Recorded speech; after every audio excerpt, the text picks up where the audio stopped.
Bonjour à tous, je vous présente un diaporama qui s'intitule Développer la créativité des enseignants et des élèves avec les intelligences multiples.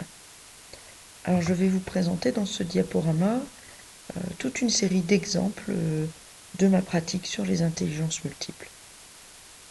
C'est plus facile de parler de sa propre pratique que d'exemples qu'on n'a pas vécus. C'est pourquoi ce sont mes exemples que je vais vous présenter. Et puis des choses sur lesquelles cela m'a ouvert. Cette théorie m'a emmené sur d'autres terrains qui sont tous aussi fascinants les uns que les autres. Alors tout d'abord, le cerveau, c'est deux hémisphères. Sur les intelligences multiples, on peut voir que l'hémisphère gauche, ça représente l'intelligence verbale linguistique, tout ce qui concerne les mots, logico-mathématique, kinesthésique et naturaliste, ce qui est en lien avec la nature. Et dans l'hémisphère droit, on est plus sur l'intelligence visio-spatiale, musicale, interpersonnelle, intrapersonnelle. Alors les intelligences intra et inter représentent l'intelligence émotionnelle et on peut voir que c'est à droite. Et les enfants qui sont dans l'intelligence émotionnelle très développée, notamment les enfants à haut potentiel, eh bien on constate que finalement ils utilisent beaucoup leur hémisphère droit. Et l'école, elle est essentiellement à gauche. L'idée, c'est d'utiliser au maximum les deux. Pour être bien, c'est les deux. C'est pas l'un ou l'autre, c'est les deux qu'il faut utiliser. Alors, il y a une conférence à voir sur Internet, la conférence de la neuroanatomiste Jill Bolte Taylor, pardonnez l'accent anglais, sur YouTube. Et en fait, cette dame a fait un AVC du côté gauche. Et du coup, pendant une heure et demie, elle a tenté de téléphoner, d'appeler les secours, mais elle passait de l'hémisphère gauche à l'hémisphère droit. C'est-à-dire que quand son AVC la gênait, l'hémisphère gauche était bloqué et elle devait appeler les secours essentiellement avec son hémisphère droit. Alors pour une neuroanatomiste, elle a pu analyser plein de choses, elle s'en est sortie et elle raconte un petit peu ce qui se passait quand elle était à droite. Et cette vidéo est juste fascinante. Elle permet de comprendre le rôle des hémisphères et elle est pleine d'humour, alors vraiment à voir sans modération. Alors, quand j'utilise l'intelligence linguistique, en fait, j'utilise en même temps la visio-spatiale, mais l'idée c'est de partir d'une histoire, d'un album. Quand j'ai travaillé en maternelle, dès l'instant que je reliais un projet à un album, les enfants étaient complètement dedans. Alors pour les enfants de cycle 2 particulièrement, c'est surtout en CE1 que j'ai travaillé, donc vous trouverez beaucoup d'exemples cycle 2, mais qu'on peut transposer au cycle 3. Apprendre avec des histoires, ça marche bien. Alors par exemple ici, ce qui va être mon fil rouge là, le long des intelligences, le long du diaporama, c'est de travailler à partir d'un album. Alors je vous montre celui en conjugaison. Donc ici, les trois villes du mode infinitif. Donc je commence ma séquence de conjugaison avec ce petit livre, donc avec le logiciel d'Idapage, hein, c'est assez sympathique pour la présentation. Et donc, dans les trois villes du mode infinitif, as-tu déjà visité le pays de la conjugaison? Non, alors suis-moi, nous allons le découvrir ensemble. Et on découvre alors le pays de la conjugaison avec le mode infinitif. En pays de la conjugaison, on parle conjugaison, comme en Angleterre on va parler anglais, et on ne dit pas il, on dit mode. Donc ici le mode infinitif, le mode conditionnel, le mode indicatif, le mode subjonctif et le mode impératif. Et donc on va le visiter et on va aller d'abord au mode infinitif. Au mode infinitif, on a trois villes. La ville première, par exemple, ici. Et dans la ville première, on regarde les personnages, les habitants sont des verbes. Ils sont tout rouges, ils sont tout ronds. On dirait des petites tomates avec des moustaches. Voilà, ils sont susceptibles. On peut pas les traiter de tomates. Ils ont quelque chose sur la tête. D'ailleurs, leur maison aussi. Et ça s'appelle un chapeau. En fait, au pays de la conjugaison, on ne dit pas terminaison, on dit chapeau. Donc on doit dire mode infinitif, ville première, il faut retenir dans la ville première, la terminaison, c'est ER. Et surtout, ce qui est important, si on écoute, Sur le mode infinitif, on écoute, vous entendez, écoutez bien.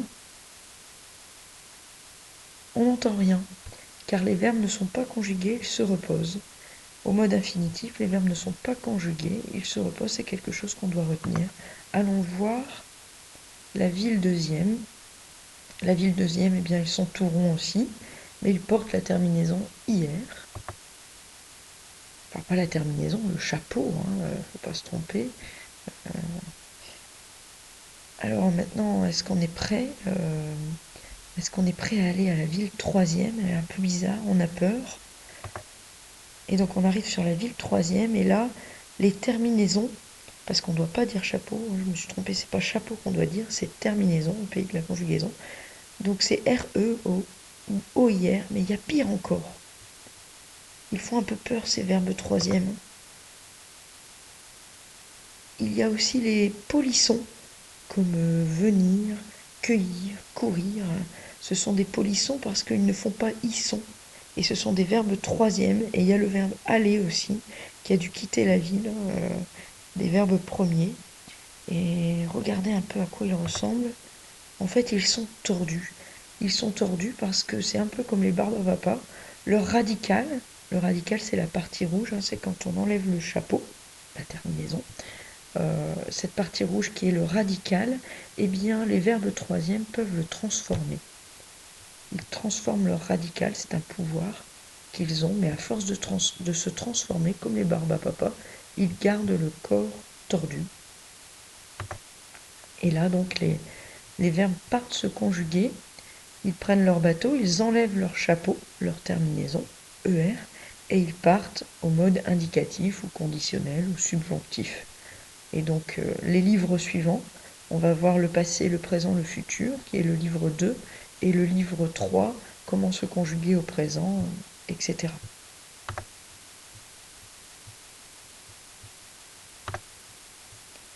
Et donc, à partir de ce livre, il va y avoir plein d'activités intelligence multiples. Tous ces livres sont disponibles sur Internet, sur le site. Je le vous donnerai dans la bibliographie et la webographie. Alors, l'histoire du berger.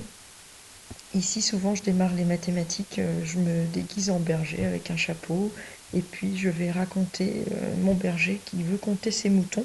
On le refait avec des Playmobil ici, et puis des haricots qui représentent les moutons. Et il veut compter ses moutons, mais le problème du berger est qu'il ne parle pas trop, je suis un berger, et il veut compter ses moutons et il n'a que 10 doigts. Donc c'est un problème. Donc comment il va faire? Et donc on travaille la dizaine à partir de cette histoire. Et la sorcière de l'école trop facile, donc pareil, avec un déguisement, et je leur raconte l'histoire. Et cette sorcière, elle a un souci parce que les enfants de l'école trop facile l'embêtent. Ils l'empêchent de faire des potions parce que justement c'est trop facile dans cette école. Parce que par exemple, on ne dit pas 11, 12, 13, on va dire 10, 1, 10, 2, 10, 3. Et donc j'introduis des choses en mathématiques avec cette sorcière qui embête les enfants pour rendre les choses plus compliquées. Parce que la langue française complique un petit peu les choses. Apprendre en bougeant. Alors il y a énormément de choses dans apprendre en bougeant. Voici les petits jeux que je peux faire pour découvrir des notions. Par exemple ici, dans la cour, on avait un terrain de balle aux prisonniers. Et donc les enfants, ils étaient 28. Ils sont dans cette case-là au départ. Et ils ne se donnent pas la main. Et ils chantent Je suis une unité isolée. Et au bout d'un moment, ils se donnent la main. Et quand ils sont à 10 à se donner la main, eh bien, je crie, vous ne pouvez plus rester chez les unités, vous devez passer dans le camp des dizaines. Et donc, à 10, ils se donnent la main et ils chantent Nous sommes 10 unités rangées en dizaines. À force de chanter, le vocabulaire rentre. Et ensuite, on monte en classe et on refait ce petit tableau et on passe à l'écrit. Ensuite, ici, c'est des exercices sur le passé, présent, futur, en lien avec le livre 2. Donc quand je dis passé, les enfants font les bébés, donc il y a une petite comptine. Le passé, c'est déjà fait, le présent, c'est maintenant, le futur, c'est plus tard, bien sûr. Ou dans le passé, j'étais bébé, le présent, je suis un enfant, Le futur, c'est plus tard, bien sûr. Et donc, quand je dis passé, ils doivent faire les bébés. Quand je dis présent, ils jouent comme maintenant. Et quand je dis futur, ils font des petits vieux ou alors ils font leur métier qu'ils veulent faire plus tard. Et donc on va dans la cour, on s'amuse et les enfants qui ont besoin de bouger, bah là, ils s'amusent tout en faisant un petit travail sur passé, présent, futur. Alors ensuite, on peut voir ici l'évolution du jeu. Au lieu de dire passé, alors avant tout, je vais dire hier, aujourd'hui, demain. Je passe au connecteur, jadis, etc. Et on fait le même jeu. Puis je vais enlever les connecteurs et je vais donner des phrases et on va écouter les terminaisons des verbes. Donc par exemple, quand je dis tu mangeais une banane, on entend et, on va aller voir un copain et on va faire et. Tu manges une banane, je vais insister sur le e et préciser que en vrai il s'entend pas, mais que souvent il y a un e au présent et donc on va faire e. Et au futur, tu mangeras une banane et on va faire comme les tigres parce qu'on entend au futur. Ici, on peut voir, si ma souris veut bien venir, voilà, on peut voir un enfant qui fait le signe plus.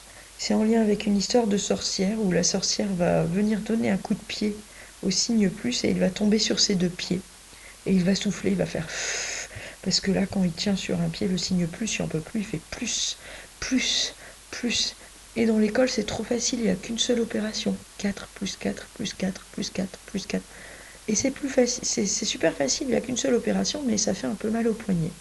Et la sorcière donc va donner un coup de pied, le signe plus va retomber sur ses deux pieds, et il va pouvoir souffler, il va faire et les enfants paniquent parce que du coup toutes leurs opérations sont fausses, mais à un moment donné, ils vont se rendre compte que finalement c'est plus facile parce qu'au lieu d'écrire 4 plus 4 plus 4, on compte le nombre de fois et on écrit 4 fois 4. Et tous les enfants font waouh. Et ce signe plus qui est en train de souffler, qui fait il fait waouh et ça donne waouh. Et du coup, on décide d'appeler ce signe foi. Alors on s'amuse bien, et surtout la maîtresse, elle s'amuse bien. Mais les enfants, quand ils se trompent un petit peu sur l'écriture du signe, on rappelle un petit peu l'histoire de la sorcière et ça met en lien et les enfants retrouvent un petit peu ce qu'il faut faire. Là, ici, c'est en vocabulaire sur les familles. Par exemple, quand c'est deux mots de la même famille, on se donne la main. Quand c'est deux synonymes, on se regarde face à face. Et quand c'est deux mots contraires, on se met dos à dos. Alors les enfants peuvent jouer seuls. Ils ont une liste de mots. Il y a un enfant qui donne les mots et comme ça, ils s'imprègnent du vocabulaire. Et les autres font le geste. Et celui qui a la liste de mots peut les corriger. Alors il y a une petite vidéo que je ne vais pas mettre pour des questions de droit d'image, mais on voit les enfants par rapport à la conjugaison, ils ont les post-it ER, IR, RE, OIR, et ils sont donc les verbes. Et quand je dis vous êtes un infinitif premier, les enfants se collent le post-it ER sur la tête et ils vont dormir. Et quand je leur dis vous partez, vous conjuguez, ils enlèvent le post-it ER et ils rament parce qu'ils traversent le lac du radical et ils deviennent un radical. Et pendant qu'on joue, je vais prononcer le mot infinitif et le mot radical 50 fois s'il le faut. Et ils s'amusent soit en dormant, soit en ramant. Et ils ont la leçon sous les yeux en visuel. Et en plus, il y a une année, les enfants ont dit oui, mais si on est un infinitif troisième, on est tout tordu, donc on dort de manière tordue. Donc ils étaient tout tordus quand ils étaient un infinitif troisième. Alors, dans l'intelligence kinesthésique, on va partir sur, quand on met le doigt dans le mouvement qui aide à apprendre, eh bien, on découvre plein de choses, notamment le brain gym. Alors, le brain gym, la gymnastique du cerveau, ce sont 26 activités pour améliorer l'apprentissage. Ça travaille sur la latéralité, gauche-droite, le centrage, haut-bas, la focalisation avant-arrière. Alors ça part du principe que, enfin c'est pas un principe, c'est démontré scientifiquement, un cerveau est en 3 dimensions. Alors ici c'est un extrait d'un article qui provient d'un site que je mettrai en lien, j'ai oublié de le mettre ici. Pour être en équilibre constant debout sur nos pieds, il est bon que nos 3 dimensions dans l'espace soient en harmonie entre elles. Il est nécessaire que nos axes gauche-droite, avant-arrière et haut-bas soient respectés et communiquent bien entre eux, ce qui n'est pas toujours le cas.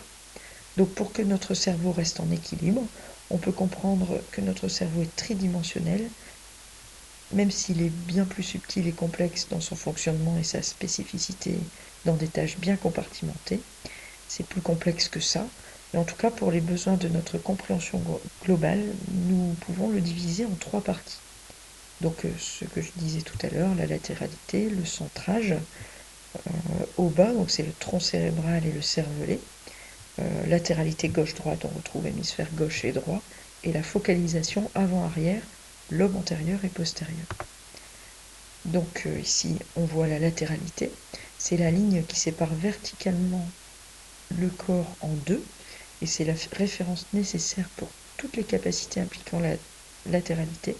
Le champ médian, qui est d'abord défini par le docteur Denison, qui est la référence en ce qui concerne le brain gym. Ce sont ces ouvrages qui vous permettront d'approfondir le brain gym. Donc le champ médian est la zone où les champs visuels droit et gauche se recouvrent, demandant aux 2 yeux et aux muscles qui leur sont associés de travailler si bien en équipe, que ceux-ci fonctionnent comme s'ils étaient un œil unique. Chaque hémisphère joue un rôle bien défini dans le traitement des informations. Le développement de la latéralité est essentiel à la croissance autonome de l'enfant. Le centrage, la ligne de séparation au bas, nous informe sur la relation entre le cerveau et le corps. Il s'agit du cerveau moyen ou système limbique. Comprenons les émotions.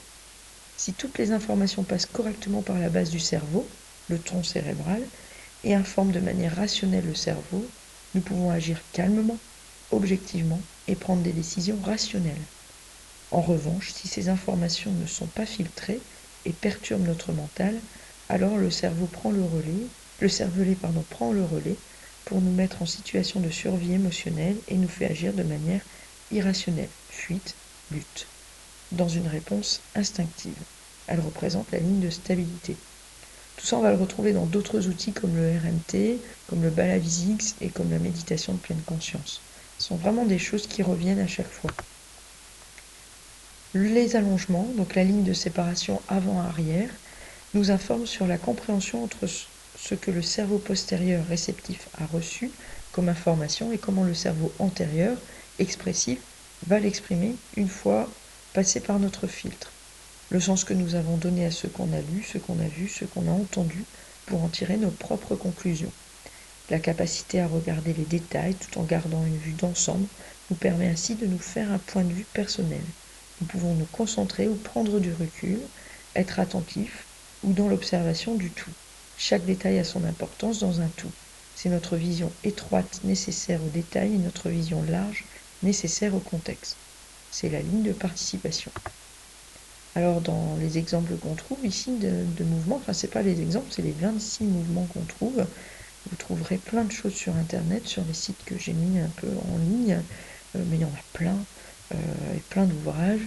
Donc pour lire, écrire, écouter ou parler, il y a des mouvements comme par exemple ici le 8 couché, où l'enfant va faire son mouvement du 8. Et ça permet de mettre en route les deux côtés des hémisphères, les deux hémisphères. Voilà, toutes sortes de mouvements, les mouvements croisés. Ici, des mouvements pour planifier, organiser ou classer. Donc, ce sont plutôt les mouvements énergétiques de centrage. Boire de l'eau. Boire de l'eau, c'est très important. Voilà, des petits mouvements ici pour mettre en route. Partager, jouer ou étudier. Donc, ici, des attitudes d'approfondissement, des contacts et des activités d'allongement, des étirements. Le Balavisix, c'est un autre outil. C'est ici Bill Hubert. Et donc vous trouverez ici des sites. C'est des jongleries au sol de balles et avec des sacs. Mais c'est pas seulement des jongleries. Balavisix, ça signifie balle pour balance, équilibre, A pour l'audition, vis pour vision et X pour exercice.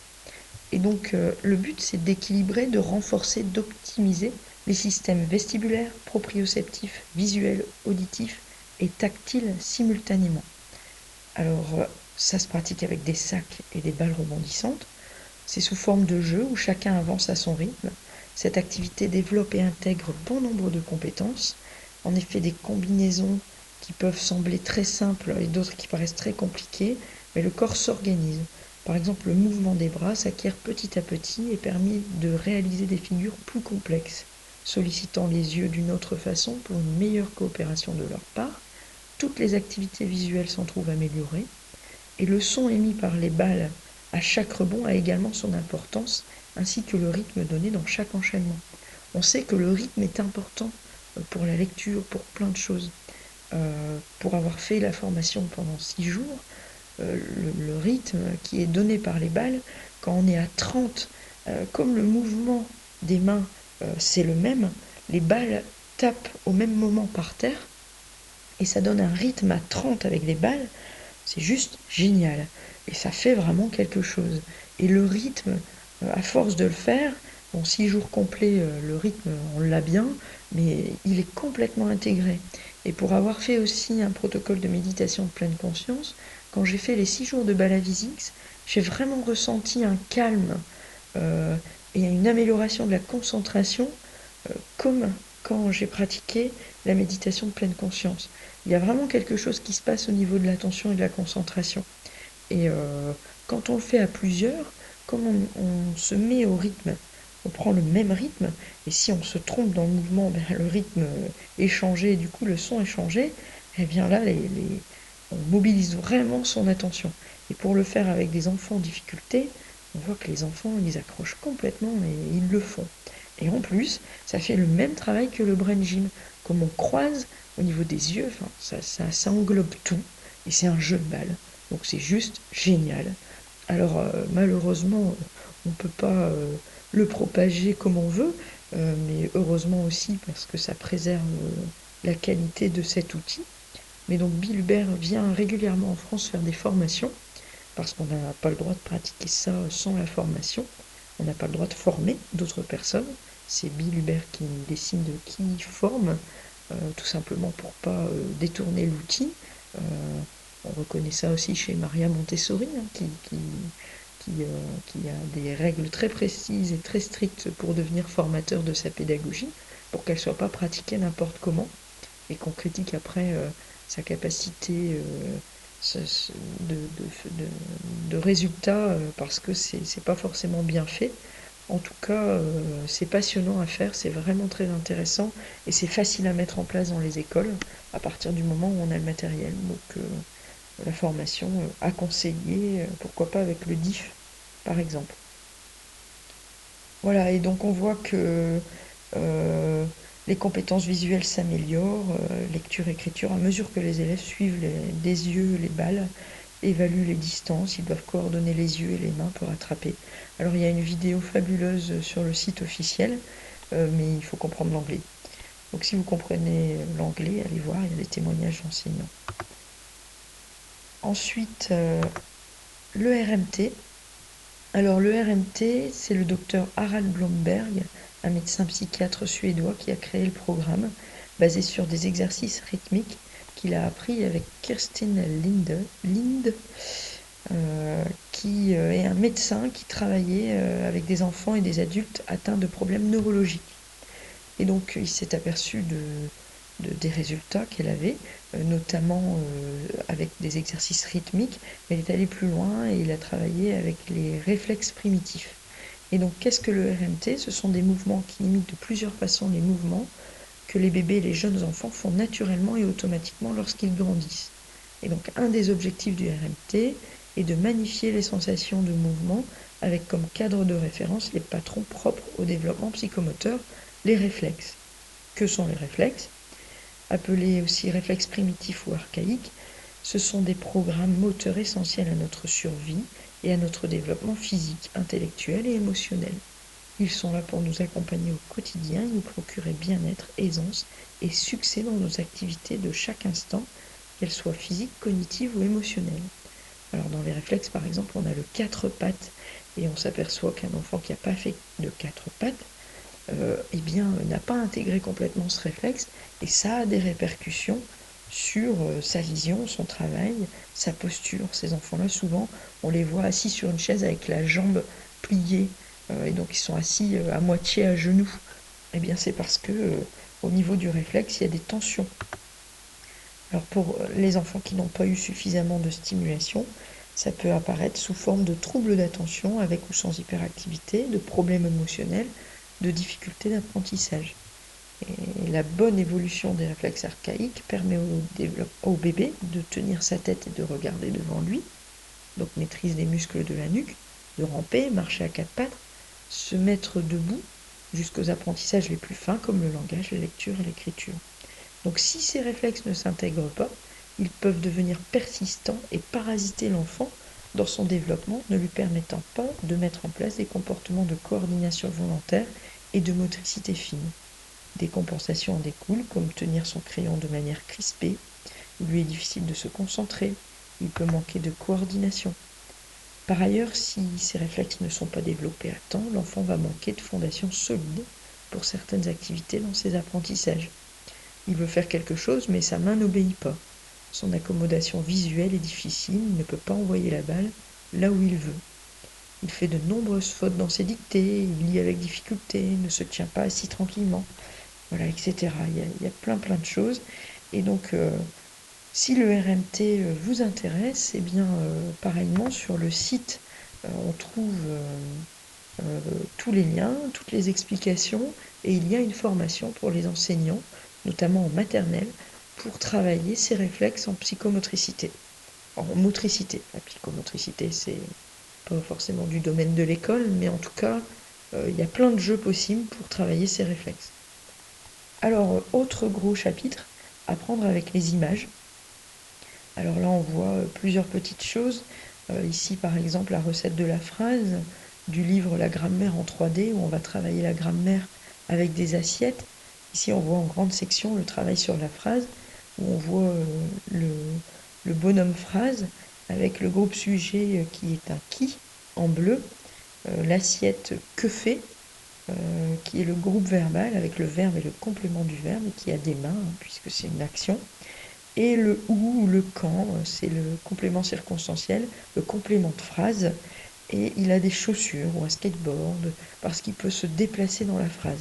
Ici, on voit les chaussures, voilà. C'est toute une façon d'amener les choses. C'est la grammaire en 3D, c'est un livre que j'ai mis dans la bibliographie, qui est vraiment intéressante, qui parfois enferme les enfants. Il faut faire attention à ne pas les enfermer dans un groupe sujet qui, par exemple, parce que le sujet peut être à quoi, par exemple le fromage piège les souris.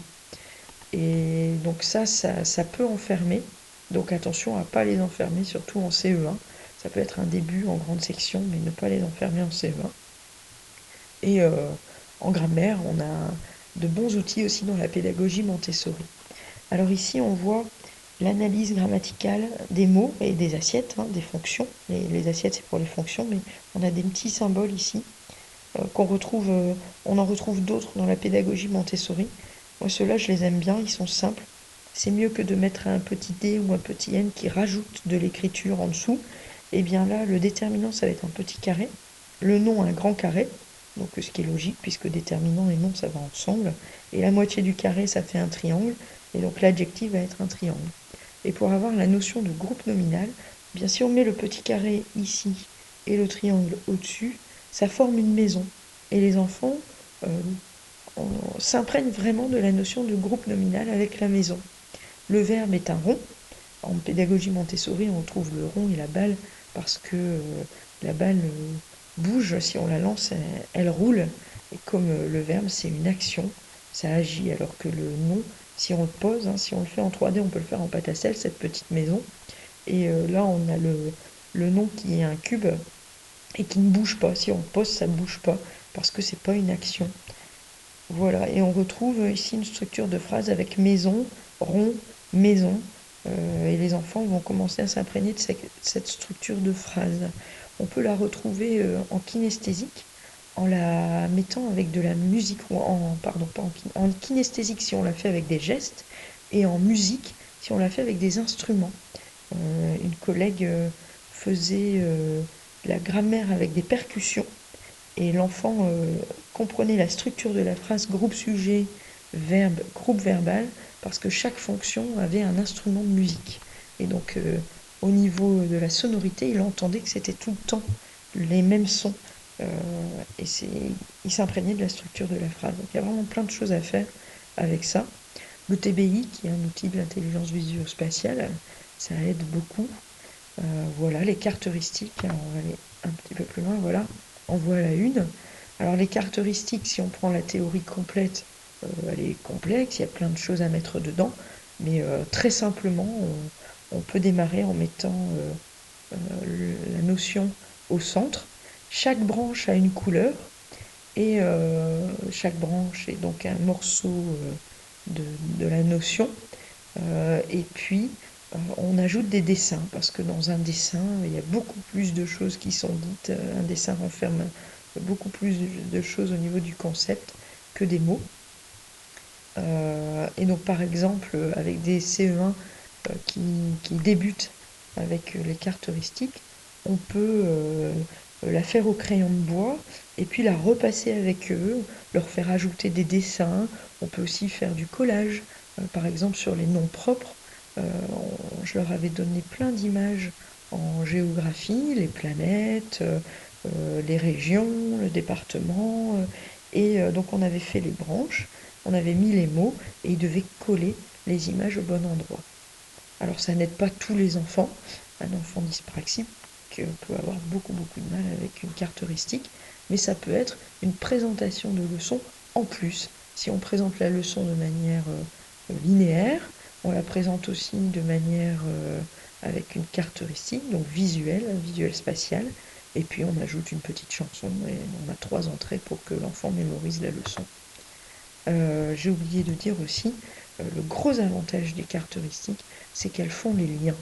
Quand on donne des leçons linéaires, on en a 1, 2, 3, et on découpe. Et en fait, l'avantage des cartes heuristiques, c'est que les leçons, on va les retrouver ici. On va faire des flèches, et ça va permettre de mettre en lien toutes ces leçons.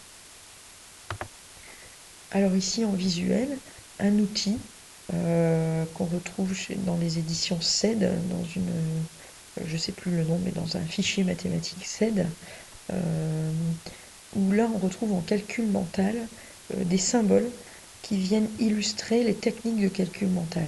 Par exemple, le repère 5, 7 c'est 5 et 2, 8 c'est 5 et 3. Et on va associer ce travail de reconnaissance rapide 5 et 2, 7 à ce petit symbole. On va associer le fait que quand on ajoute 1, eh bien c'est simplement on compte dans l'ordre. 6 plus 1, ben après 6 c'est quoi? C'est 7. Et on va faire le lien avec le fait que quand on fait plus 1, c'est compter dans l'ordre. Et en fait, ça aide certains enfants qui ne comprennent pas qu'il y a des techniques pour calculer plus vite. Je me souviens d'une élève qui, au bout de quelques mois d'apprentissage de calcul mathématique, qu'on reliait avec les images, un jour, avec ces images, elle me dit « Mais en fait, pour calculer, il y a des techniques pour aller plus vite !»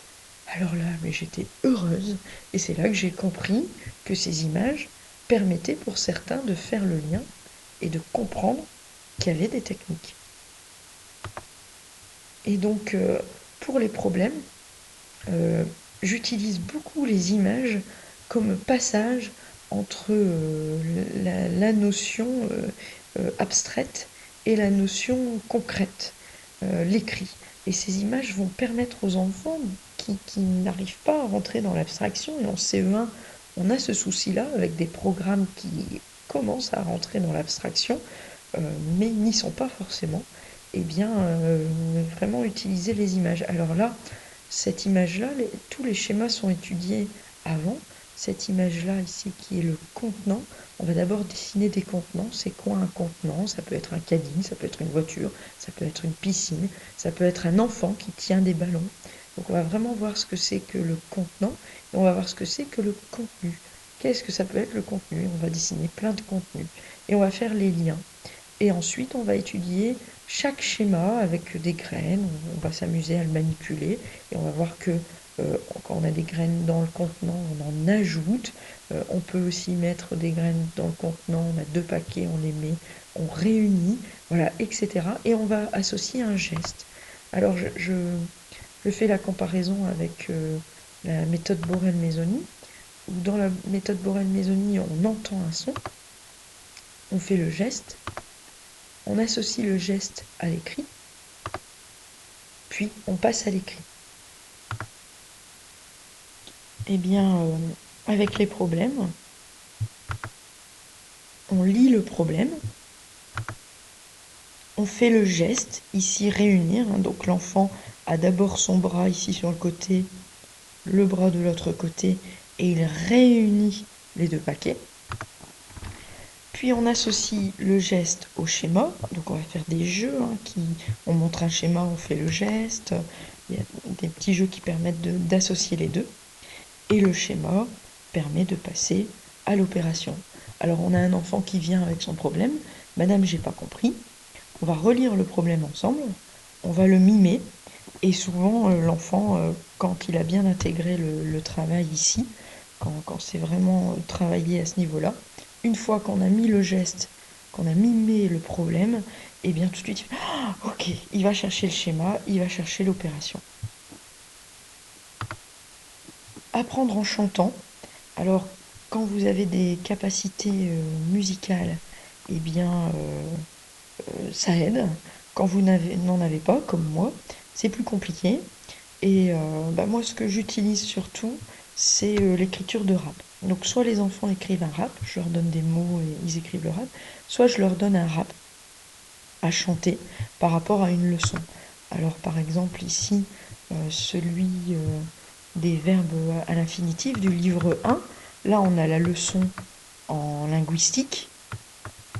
Voilà, et puis on va avoir la leçon en chantant et je vais donner la chanson. Alors la première fois que je l'amène, je me déguise, je m'appelle plus Céline mais je m'appelle Lindsay, je mets la casquette à l'envers et j'arrive en rappant et puis je leur chante la chanson. Préférer, crier, jeter, danser, ce sont les verbes premiers.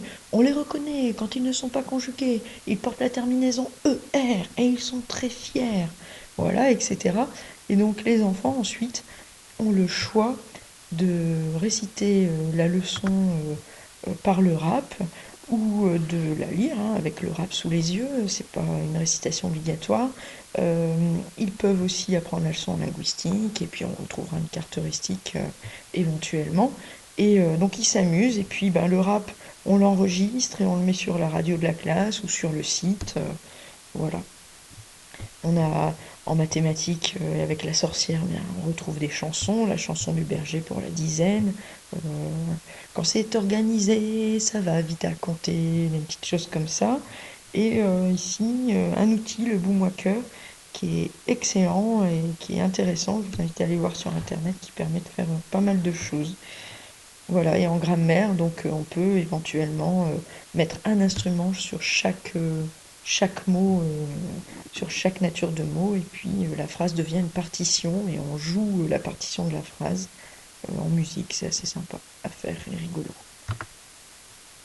Voilà, tout ce qui est naturaliste, eh bien, dès que on va dehors, qu'on met la thématique de la nature sur les apprentissages, on va toucher des enfants qui sont naturalistes et qui sont vraiment passionnés par les animaux, par, les enfants naturalistes, ils ont la capacité à observer les détails, à catégoriser, etc. Et donc, par exemple, en mathématiques, sur mon site, vous retrouverez une sortie mathématique où on va dehors et on retrouve des choses mathématiques. On la retrouve aussi en pédagogie freinée où il parle de sortie mathématique. Voilà. Dès l'instant qu'on va faire du classement, alors avec les enfants, pour des choses qu'on doit revoir tout le temps, qui sont difficiles à intégrer, par exemple, premier groupe, deuxième groupe, troisième groupe, on va donner un tableau avec des étiquettes et ils vont classer. Et ce sont des petits exercices, ça peut être un porte-vue avec les étiquettes dans une enveloppe et ils peuvent le retravailler régulièrement quand ils ont oublié ou pour réviser. Donc ici on voit le classement des natures de mots, voilà.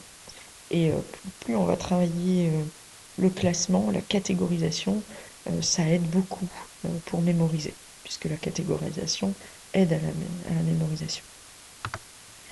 Apprendre en jouant, dès l'instant qu'on fait des jeux de société, ils s'amusent, ils s'éclatent, ils sont dans l'interpersonnel, dans l'intelligence qui permet d'être ensemble, qu'on retrouve énormément aussi dans les pédagogies coopératives, dont on va parler après.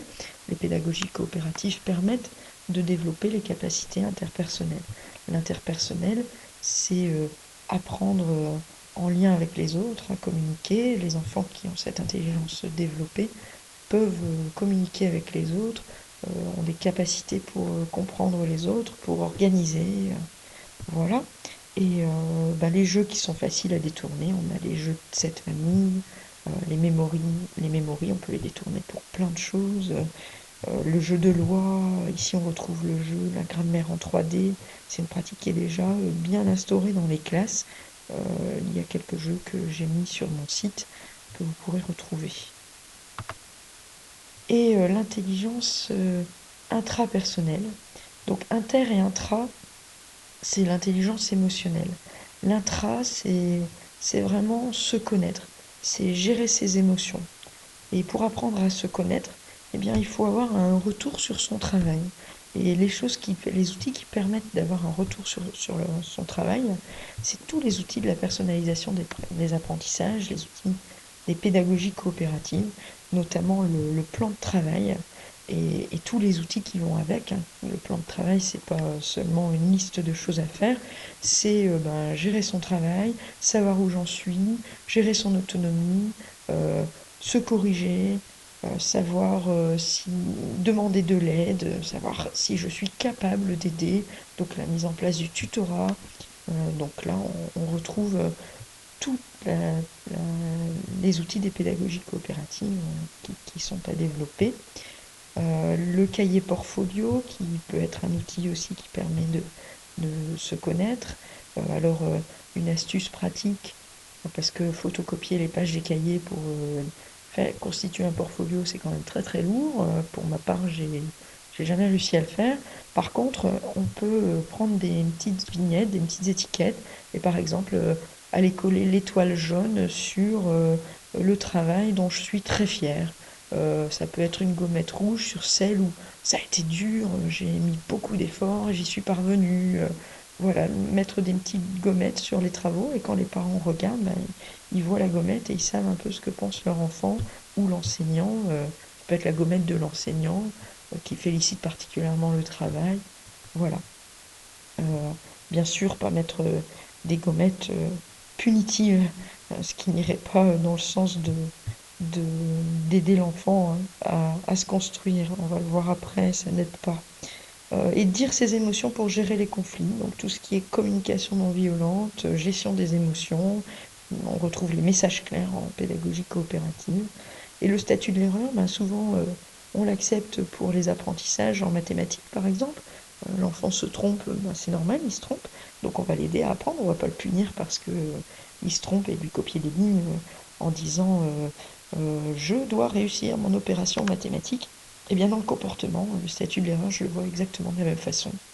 Quand un enfant frappe à la récré, c'est pas parce qu'il est méchant. Lui faire copier des lignes en disant je ne dois plus taper, ça va pas l'aider à apprendre, tout comme ça n'aide pas de copier des lignes je dois bien réussir mes opérations mathématiques. L'idée c'est de se dire l'enfant il a frappé parce qu'il a fait une erreur au niveau de la gestion de ses émotions. Et comment on va l'aider pour faire en sorte que quand il a une émotion forte comme celle-là, il ne fasse pas l'erreur de taper et qu'il ait d'autres solutions. Mais pour ça, il faut l'aider, il faut l'aider à apprendre. Et bien justement, donc l'émotion, l'estime de soi, le stress, on sait que l'attention diminue si l'enfant a une faible estime de soi, si l'enfant ne se sent pas à l'aise, si l'enfant est stressé, si l'enfant est dans des émotions qui le submergent. Alors, par rapport au cerveau d'un enfant, il y a 3 étapes. On a la première, donc il y a 3 parties. Et l'information, elle passe d'abord par le cerveau reptilien, puis par le système limbique, pour arriver au néocortex. Elle ne peut pas aller directement au néocortex. Et donc pour pouvoir passer par le cerveau reptilien, il faut être en sécurité, dans une atmosphère sans stress. Sans quoi, c'est bloqué. Donc si j'ai peur de l'enseignant par exemple, si j'ai peur dans la classe parce que je suis pas bien avec les élèves, j'ai peur qu'on se moque, etc., eh bien ça passe pas. Donc pas la peine d'apprendre. Ensuite, on passe par le système limbique, qui est sur l'émotion et la personnalité. Il faut un climat sans malaise, ni déplaisir, d'où l'importance du jeu et la gestion des émotions. Les émotions, c'est très important pour pouvoir passer cette partie-là dans le cerveau et arriver au néocortex, le plus complexe. C'est l'apparition la plus récente dans l'évolution de l'espèce humaine et c'est le siège de l'apprentissage intellectuel. Et donc, sans ça, il n'y a pas d'apprentissage. Ici, par rapport à l'estime de soi, on voit qu'un enfant qui a une haute estime de soi, il va faire des actions fréquentes. Il va être en réussite, il va se féliciter, et l'estime de soi augmente. Il fait des actions fréquentes. S'il a un échec, il relativise, et l'estime de soi se maintient. Par contre, ici, basse estime de soi, les actions sont rares. Il est en réussite, il doute, l'estime de soi reste inchangée. S'il est en échec, il se dévalorise, l'estime de soi diminue. C'est quand même beaucoup mieux dans ce schéma-là. Et quand on a une bonne estime de soi, bien on a de la motivation, on a de l'engagement et de la persévérance dans l'activité, on a un sentiment d'efficacité et de fierté.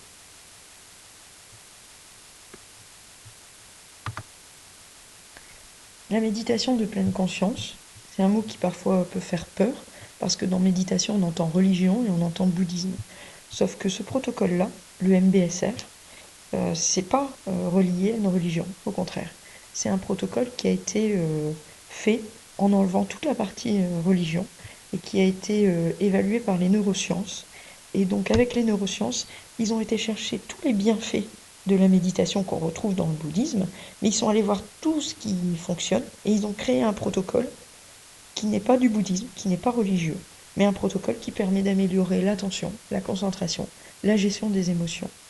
On retrouve beaucoup de choses dans le livre Calme et attentif comme une grenouille d'Eline Schnell, qui forme des enseignants à ce protocole-là pour le faire avec des enfants. Ici sur la photo, vous voyez Emmanuel Faure, qui est instructeur MBSR dans le Nord, et qui a fait le protocole avec des élèves de CE1. Et dans le protocole, eh bien, on a amené avec une grenouille, parce qu'on a pris des choses d'Eline Schnell, et on utilise le bol tibétain. Alors ce bol, c'est juste fabuleux. Pour vous donner des exemples en classe, le bol permet d'amener un petit peu la méditation, parce que la méditation, c'est simplement apprendre à arrêter la radio mentale. Dans la tête, ça va, les pensées, elles vont tout le temps, tout le temps, tout le temps, tout le temps, ça s'arrête jamais. Et donc, ce qu'on va apprendre, c'est à stopper les pensées, mais pas les arrêter, les regarder passer et se concentrer sur un objet de concentration. On veut les amener à se concentrer sur la respiration. Mais avec les enfants, on ne démarre pas forcément directement par la respiration. On va démarrer par des mouvements et les sensations qu'on a dans le corps, et on va démarrer par ce bol. Et le bol, on le fait claquer, on le fait sonner, et la sonorité dure longtemps et s'atténue. Et en fait, les enfants, on va leur demander de fermer les yeux et d'écouter le son du bol et de lever la main quand ils ne l'entendent plus. Et c'est une première étape pour commencer à se décentrer des pensées, de la fenêtre, du bruit, etc. Et donc en fait, on entraîne les enfants à être attentifs. C'est ça, c'est pas de la religion, c'est entraîner les enfants, muscler leur capacité à être attentifs.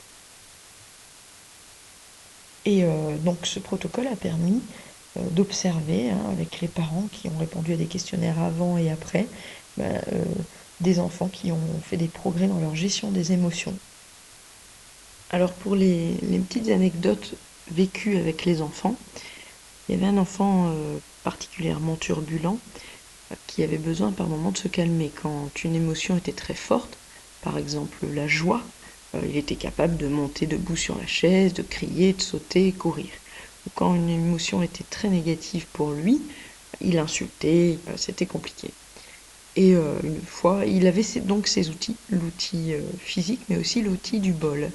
Et il avait la permission de prendre le bol, d'aller dans le couloir et de prendre quelques respirations avec le bol quand c'était compliqué.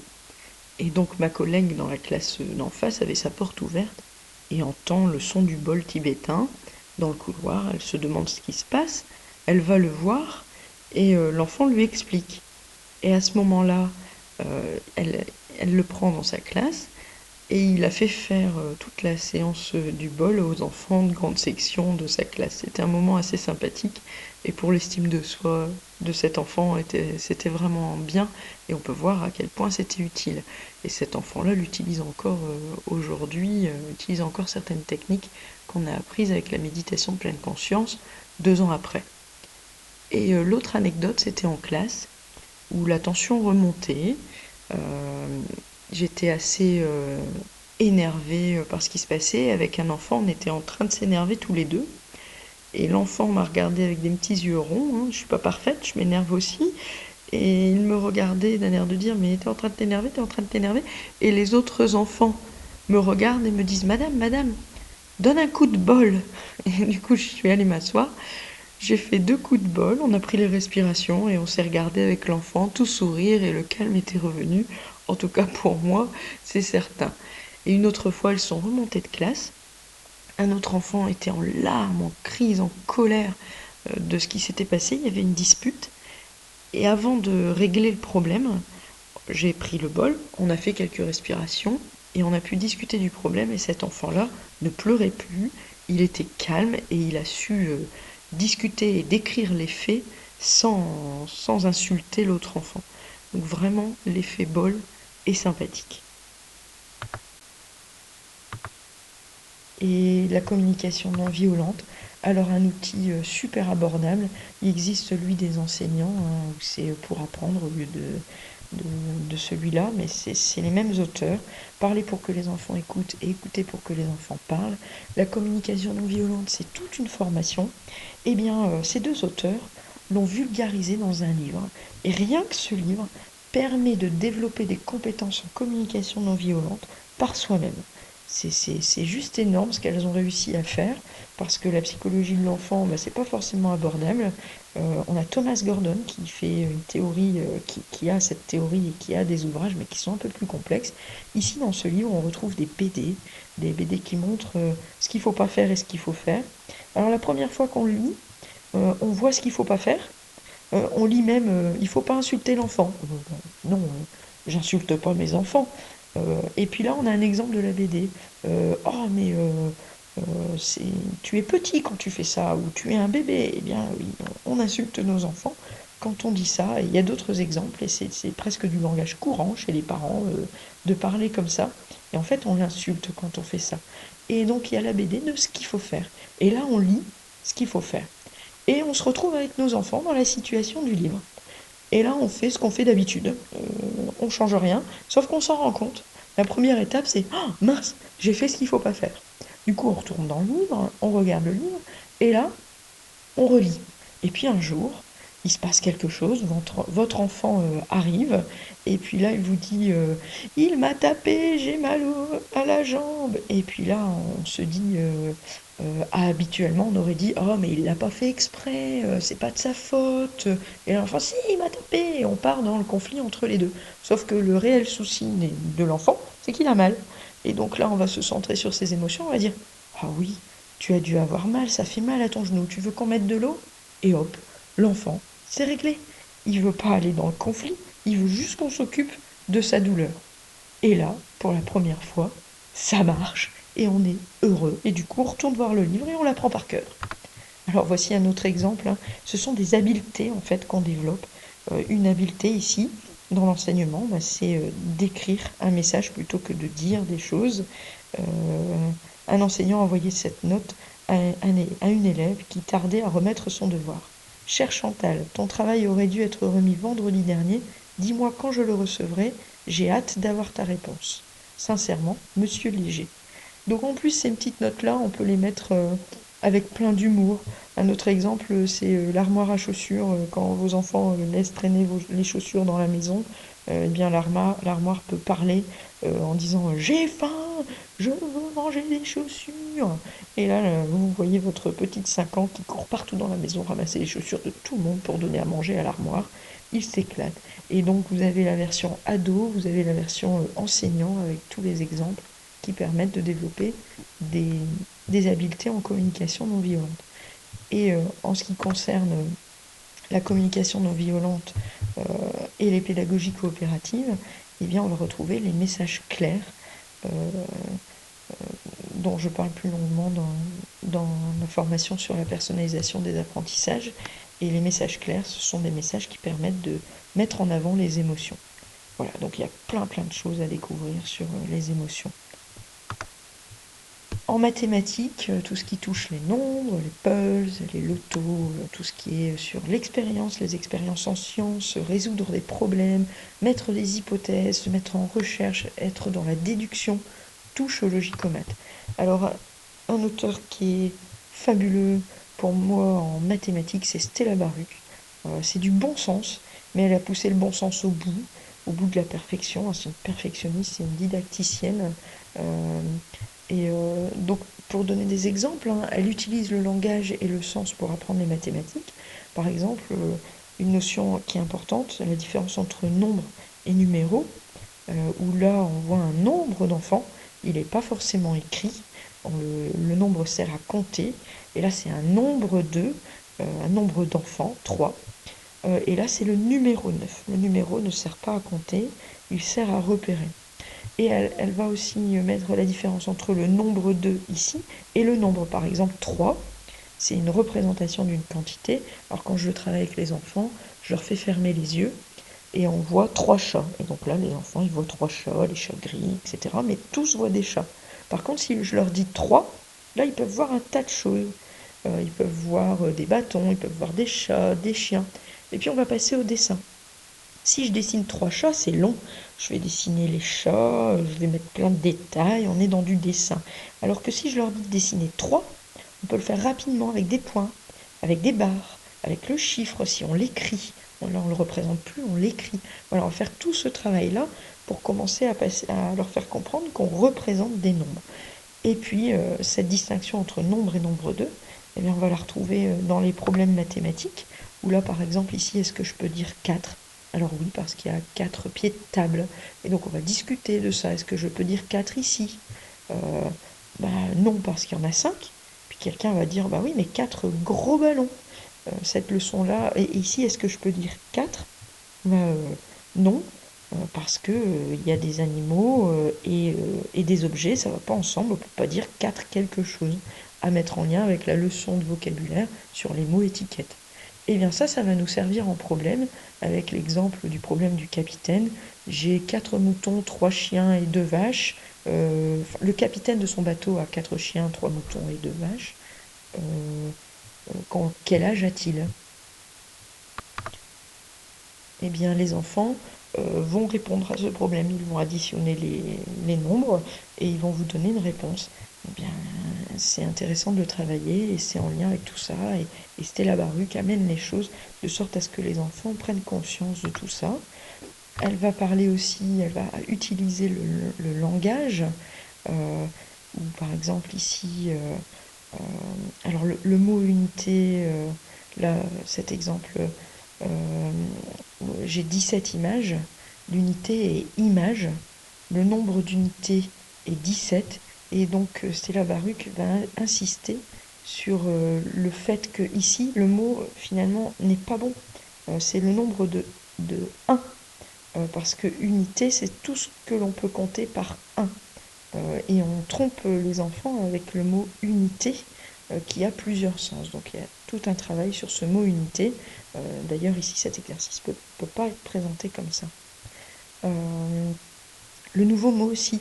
Donc par exemple 73, on va le voir comme chez les Belges, 73, en français décomposé, 73. Et par exemple, pour faire la différence entre 60 et 70, dans l'écriture, notamment des nombres. On va faire une dictée de nombres et on va d'abord dire 63, 73, 64, 74. Et on va apprendre aux enfants que le 10, 3, en fait, il se dit 13. Et du coup, le 10, il est caché dans le Z. Et donc, quand on va refaire la dictée ensuite, on va faire 63 et 73. Et là, on entend le Z, et donc les enfants savent que c'est un 70 qui est caché. Alors, moi, par exemple, j'ai relié une histoire de sorcière à ça. Voilà, alors, par rapport à la séquence de conjugaison, on, on peut le présenter en plan de travail. Là aussi, il y aurait plein de choses à dire. Et donc, le jeu avec les post-it, il est fait en collectif. Jouer avec le pendu.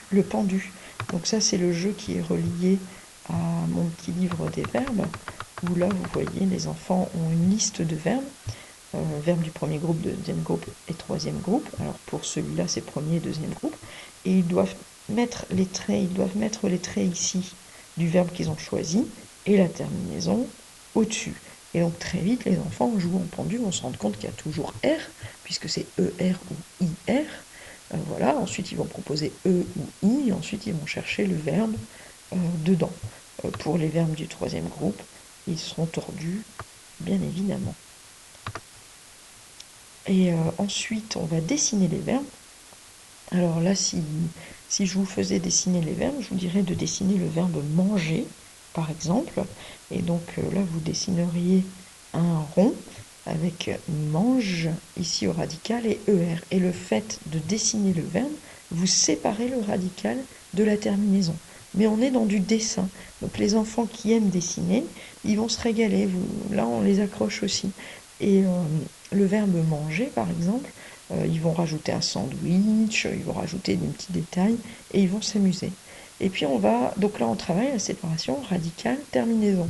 Et quand on va travailler les verbes du troisième groupe, eh bien ils vont le dessiner. Et là si je vous demandais de dessiner le verbe prendre en choisissant la terminaison re, si vous voulez essayer, vous faites une pause dans la vidéo, vous le dessinez. Et puis souvent l'erreur est faite de ne pas le faire tordu, mais de le faire rond. Et en fait, à ce moment-là, on dit, bah non, c'est un verbe du troisième groupe, son radical change tout le temps, donc il est tordu. Et donc là, on travaille sur cette notion de radical, alors que on est en CE1, on prépare les choses pour après. Ensuite, les exercices pour certains enfants, pas forcément pour tous. Il y en a qui se sentent capables de le faire sans les images, mais ceux qui ont besoin des images encore, on peut leur donner les exercices ici en images. Par exemple, ici, il faut écrire l'infinitif. Donc on a le radical et la terminaison, on écrit l'infinitif. Là, on a l'inverse, on a le verbe et il faut le dessiner. Alors le verbe vomir, ça les amuse beaucoup. On a des beaux dessins. Alors ici, l'exercice où on va parler du vocabulaire du livre. Et donc, le vocabulaire au pays de la conjugaison, on va parler de radical en ce qui concerne le verbe sans chapeau, et on va parler de terminaison en ce qui concerne le chapeau du verbe. Donc ça, c'est dans notre langage à nous. Et ici, radical et terminaison, c'est dans le pays de la conjugaison. Aider le radical à retrouver sa terminaison. Et là, même si on est en CE1 et que les verbes du troisième groupe qui terminent en IR ne sont pas au programme, eh bien on peut les mettre. Ici, ils doivent relier à leur il, s'ils sont du premier, du deuxième ou du troisième groupe. Et là, comme ils sont tordus, même s'ils ont IR, on voit tout de suite que ce sont des polissons et donc des verbes du troisième groupe. Voilà, quelques questions donc sur l'histoire, la leçon, etc. Alors, pour la petite anecdote, j'ai une élève qui travaillait très très lentement, mais qui n'avait pas de souci de compréhension. Eh bien, elle est allée faire les exercices sans les images, directement, alors que d'autres sont passés par les images. Et comme l'évaluation finale était quand même sans les images, parce qu'on reste sur du linguistique, eh bien, elle a mis le même temps que les autres, en passant directement par l'évaluation, et du coup, elle n'était pas en décalage. Voilà, jouer au jeu du porte-vue, eh bien c'est le le jeu du classement, voilà, où ici, dans le porte-vue, on retrouve le tableau et les verbes. Alors, pour la petite astuce, ici, les verbes sont notés, et là, il y a la correction, donc en symétrie, les verbes du troisième groupe, les verbes du deuxième groupe, et les verbes du premier groupe. Et donc, les enfants découpent le tableau autour, ensuite, ils plient le long de cette grosse ligne, ils mettent de la colle partout, et ils découpent. Et du coup, ils ont des étiquettes en autocorrection. Le RAP pour apprendre, et le bilan du classeur qui sont les exercices sans les images. Alors au niveau de l'organisation, on peut faire de plusieurs façons. Voilà, donc là, on peut faire, on peut utiliser toutes les intelligences, les mettre toutes, faire avec les 8, mais c'est pas forcément obligatoire. On peut faire selon le profil de l'élève. Si vous avez fait le profil des enfants, vous pouvez vous dire, si votre classe a un profil très fort dans le visuo-spatial, c'est d'utiliser beaucoup les images et supports d'images pour le faire.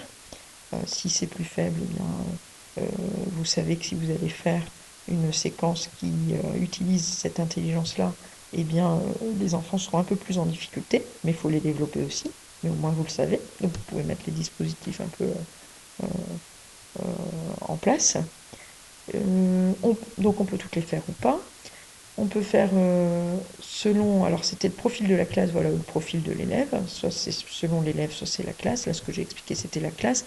Mais selon l'élève, si l'enfant a une faiblesse dans une intelligence, vous savez que pour entrer dans l'apprentissage, peut-être pas passer par cette intelligence-là, il faut passer par la plus forte.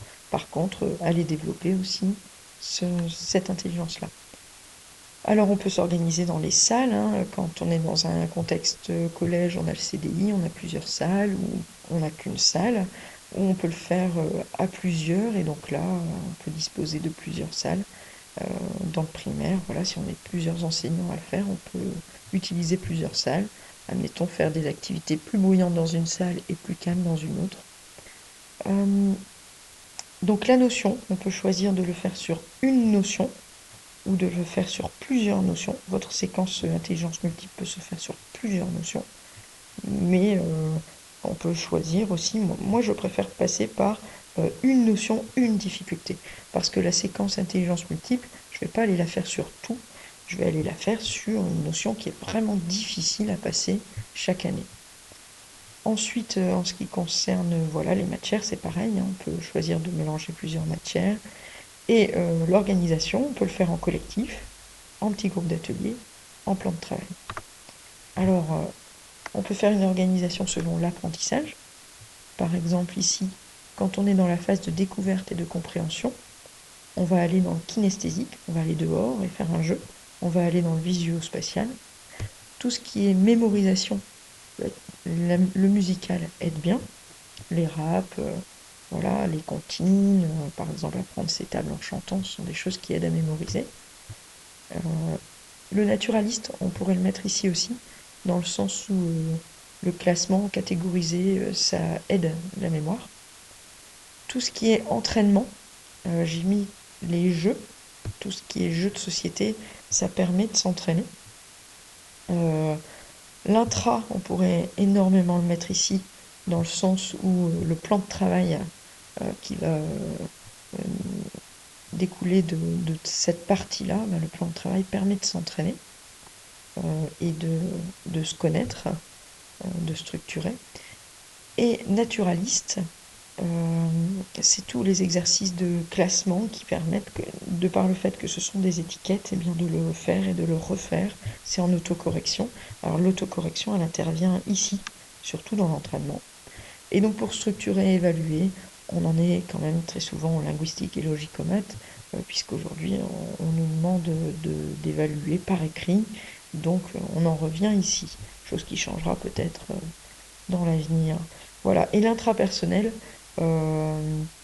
qui est très important pour l'auto-évaluation, pour savoir où on en est. Évaluer, ça sert pas à l'enseignant, ça sert à l'enfant. C'est vraiment lui qui doit savoir s'il sait, s'il a compris, où il en est, comment il peut faire pour s'améliorer. Elle sert aussi à l'enseignant, mais en premier lieu, elle devrait servir à l'enfant. Alors on peut aussi faire des organisations en ateliers, des ateliers autonomes et semi-dirigés, voire un atelier dirigé. Un parcours défini par l'enseignant selon le profil de l'élève. Pas plus de 3 ateliers nouveaux en même temps selon le profil de la classe. Des ateliers obligatoires choisis par l'enseignant. Et l'enfant ne fait pas les 8 ateliers. L'utilisation d'un plan de travail. Les avantages, c'est le choix de l'activité, l'autonomie, la connaissance de soi. Les inconvénients, eh bien, c'est matériel. À partir du moment où les enfants peuvent choisir, le matériel il doit être conséquent. Si les 28 veulent faire la même chose en même temps, eh ben, en premier, eh bien, ça doit être disponible. Pas de possibilité d'une activité tournante, puisqu'il y a le choix. Préparation des 8 intelligences. Les activités bruyantes sont en même temps que les activités calmes. L'ordre est aléatoire. Et le temps. Alors la variante, c'est un plan de travail en 2 parties, avec les activités calmes et les activités bruyantes, et une hiérarchie pour que les enfants suivent un parcours selon leur profil.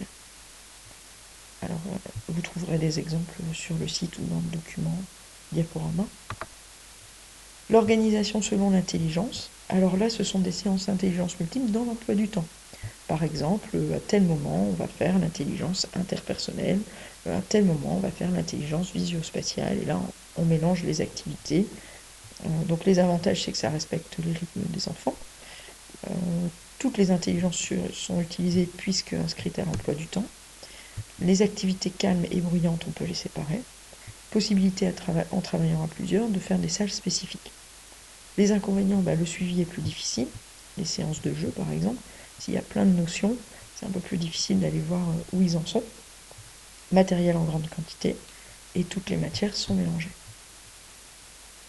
Mais c'est à retravailler, à développer, on est tout le temps en recherche de toute façon.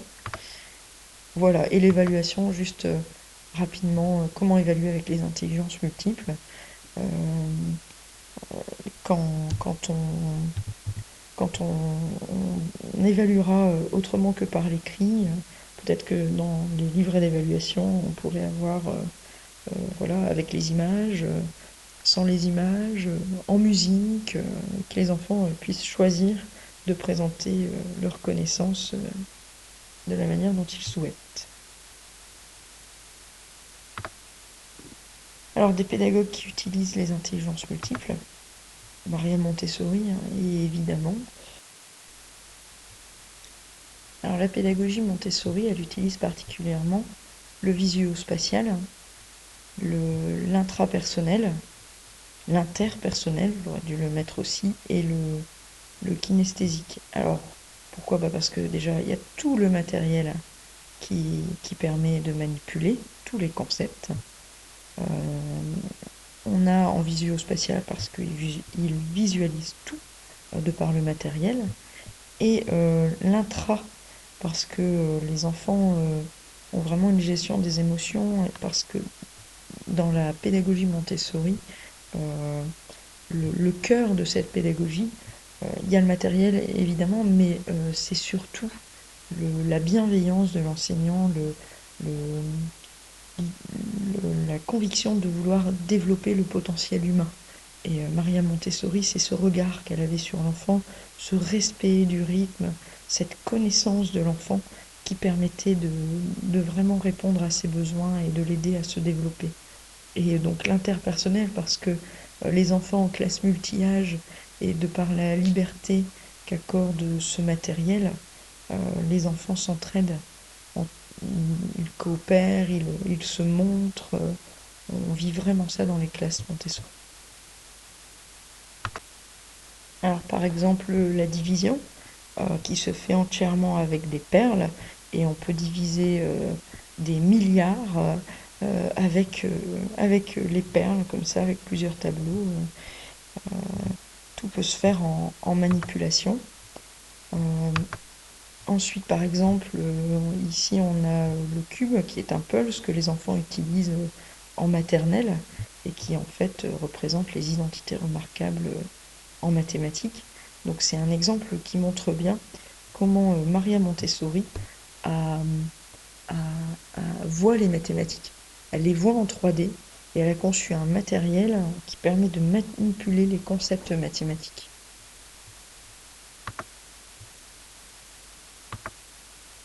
Voilà la tenue du crayon à 3 ans. La grammaire qu'on retrouve ici, avec des symboles, et les groupes fonctions ici, et de la manipulation. Les pédagogies coopératives, tout ce qui est réunion, les conseils coopératifs, la coopération, le plan de travail, message clair, les ceintures, le quoi de neuf, la publication, la communication, tous les outils des pédagogies coopératives servent énormément l'interpersonnel et l'intrapersonnel. S'il y a une pédagogie qui est représentative de ces intelligences, de l'intelligence émotionnelle, c'est bien celle-là. Les livres et formations. Alors, c'est Bruno Hurst qui a amené les intelligences multiples en France. Voici son site et son livre. Ici, Véronique Garas, le cycle 2 est sorti, on devrait l'ajouter. Donc, elle a écrit 3 livres. Dans son livre, vous retrouverez le fonctionnement en atelier, l'organisation en atelier, avec des ateliers obligatoires et d'autres pas, et des exemples donc de séquences complètes dans chaque matière. Et ici, aux éditions Chenelière, c'est mes chouchous. Celui-là, moi, c'est celui-là qui m'a permis de vraiment développer les intelligences multiples et de les voir telles que je vous les ai présentées. Donc celui-là correspond plus à ma pratique. La grammaire en 3D, donc c'est le livre dont je vous ai parlé. On a le récit en 3D qui est sympathique. Pour les maternelles, celui-là, c'est une référence. Et ici, si on veut aller un peu plus loin et croiser les intelligences multiples avec la taxonomie de Bloom, qui sont 6 niveaux de différenciation, eh bien, ce livre-là est superbe. Et les multibrios, ça c'est un outil, vous avez vu les petits personnages, c'est un outil qui permet de présenter les intelligences multiples aux enfants et de faire leur profil. Voilà, en conclusion, oser s'éclater à préparer. Notre métier c'est de créer, pas d'appliquer, tout comme le métier d'élève. Alors amusez-vous bien.